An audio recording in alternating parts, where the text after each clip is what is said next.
Zuwa tashar kimiyya da fasaha. Sunana Habib Aliyu Usman. Kamfanin Apple na ƙasar Amerika ya siya sashen da ke haɗa modem chip na kamfanin Intel a naira biliyan guda. Duk waɗanda ke aiki a kamfanin Intel kuma za su koma ƙarƙashin Apple.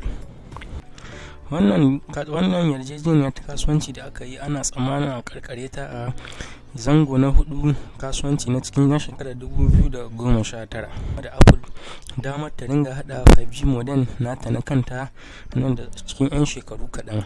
Amma dai duk da yanzu za su bar dogaro da kamfanin Qualcomm masu hada modem.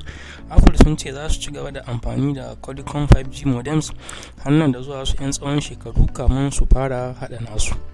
Yarjejeniyar kasuwanci da aka yi an san tana da matukar tsada da yawa, amma ba ita ba ce mafi tsada da Apple suka fi.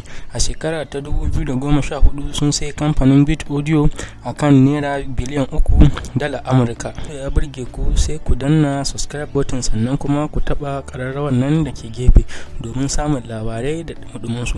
Ni ne Habib Ali Usman naku, mu sake kasancewa da ku a wani shiri nan gaba.